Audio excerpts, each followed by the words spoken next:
Сәлем достар, бүгін біз банан қосылған пирог жасаймыз.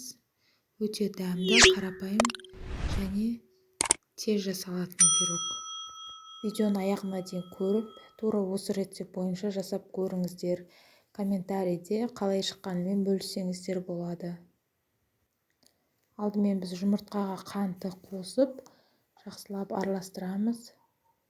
Құрамына да көп заттар қажет емес, және миксерсіз жасалады.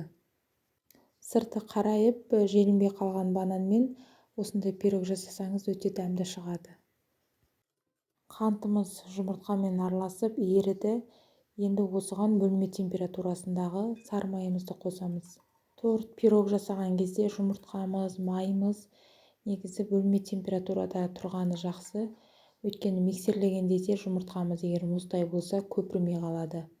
Майымызды холодильниктен шығаратын болсақ, дұрыс ерімейді, водяной баняда ертуімізге тура келеді.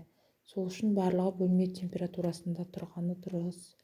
Енді міне ұнымызға бір қасық разрыхлительді қосып араластырып аламыз. Және разрыхлительді ашқаннан кейін оны салқын жерде сақтау керек. Жылы бөлме температурасында тұратын болса, ол нанымызды көтермей қалады. Ұнды бірден сала салмаймыз, өйткені дұрыс араласпай қалады және қою болып кетуі мүмкін, ұны көп болып кетуі мүмкін. Сол себепті бірнеше бөлікке бөліп, немесе осылай қасықпен салып отырып араластырамыз. Кез келген пирог, торт пісірген кезде осылай ұнды шетінен қосқан дұрыс. Өйткені пирогымыз, тортымыз қатты болып қалады.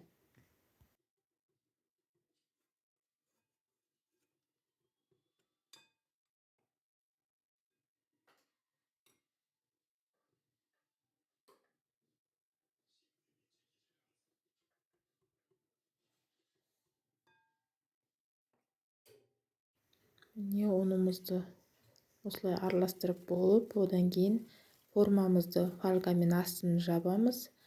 Табанның үстіне қойып тұрып, пирогымызды құюға дайындаймыз. Ең астына бананды салып жіберсеңіздер болады, немесе бананды ортасына салуға да болады.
Барлығын құйып болғаннан кейін бетін осылай тегістеп шығамыз. Содан кейін 180 градуста 20-30 минут пісіріп аламыз. Неге осылай өте дәмді, әдемі болып пісіп шықты, жақсы көтерілді. Неге өте оңай пирог, тез дайындалады. Дайындап көріңіздер. Бетіне сахарный пудра сеуіп қоямыз. Өте әдемі болып шықты.